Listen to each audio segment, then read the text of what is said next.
बदनामी और तालाब। राधा बस रोए चली जा रही थी। उसके आंसू रुकने का नाम नहीं ले रहे थे। वो अपनी माँ से बार बार एक ही बात कह रही थी, मुझे बदनाम कर उसे क्या मिला। सिर्फ उसे डिवोर्स तलाक आसानी से मिल जाए। उसने मेरा नाम गैर मर्दों के साथ जोड़ दिया, मेरी जिंदगी नरक बना दी। मेरे पति होते हुए खुद मुझे पर ये इल्जाम लगा रहा है। ये वही इंसान है जो कल तक मेरे लिए सब कुछ करने को तैयार थे, दिन को रात कहने को तैयार थे। आज अपने अहंकार में मुझे नीचा दिखाने के लिए मुझे तलाक दे रहे हैं। मेरी गलती क्या?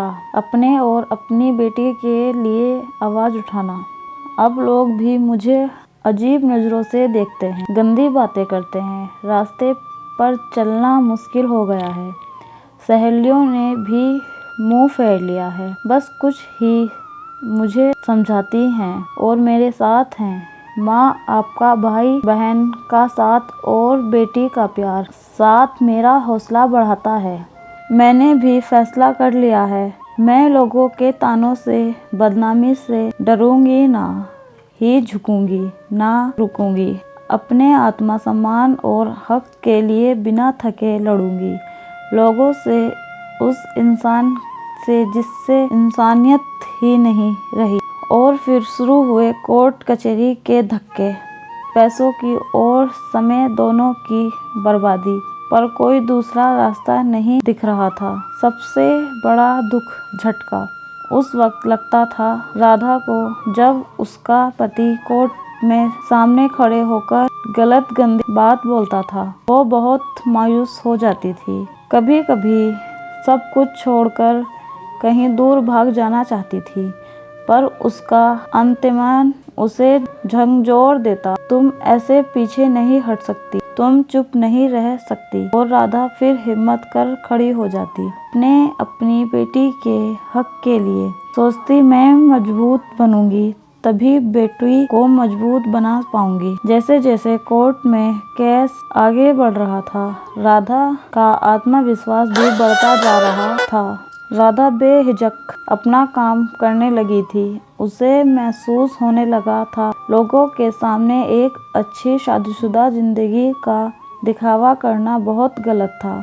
अगर उसने कुछ लोगों को भी सही बात बताई होती, अपनी परेशानियां बताई होती, तो आज ये दिन ना देखना पड़ता। लोग उसकी मुश्किलों को समझते। खैर, जो होना था हो गया सोचकर राधा ने ठंडी सांस ली। अब वो खुलकर जिएगी अपनी जिंदगी।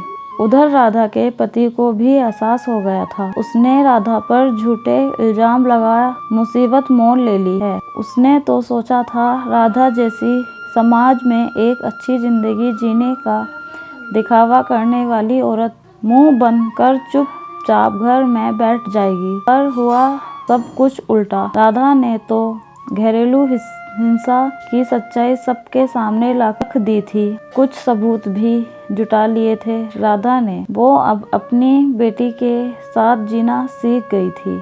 उसके घर वाले भी पूरा साथ देते थे उसका। तभी एक दिन दरवाजे की घंटी बजी। राधा ने भी सोचा कौन हो सकता है इस वक्त। जब देखा तो वो अचंभित रह गई। दरवाजे पर उसका पति खड़ा था। उसने राधा से पूछा, अंदर आ जाऊं? राधा ने कुछ सोच हाँ बोल उसे अंदर आने दिया और पूछा, अब क्यों आए हो? वो बोला, मुझे माफ कर दो, मुझसे गलती हो गई और घर वापस चलो। मैं तुम्हारे और अपनी बेटी के बिना नहीं रह सकता। अचानक आए इस बदलाव से राधा सोच में पड़ गई थी। वो कुछ समझ नहीं पा रही थी, पर उसका पति केस वापस ले साथ में सुखी जीवन बिताने की बात कर रहा था। उसने राधा से कहा, चाहो तो थोड़ा सोचकर जवाब देना। पर राधा का जवाब तो तैयार था। उसने साथ जाने से मना कर दिया और बेटी ने भी बोल दिया, मैं मम्मी के साथ ही रहूंगी। राधा का पति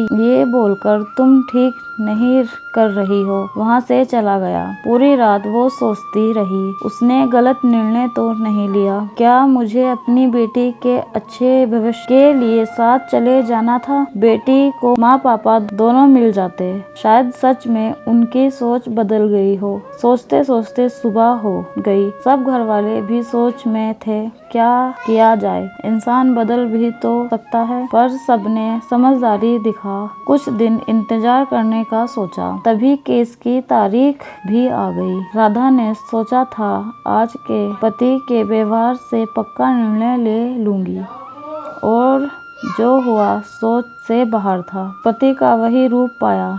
राधा आज भी अपनी बेटी के लिए खड़ी रही है। बस एक बात सोचती है, उस दिन उसका पति बदला रूप ले घर क्यों आया था? क्या साथ जाना ही सही था, या अपने हक, अपने आत्मा सम्मान के लिए लड़ना?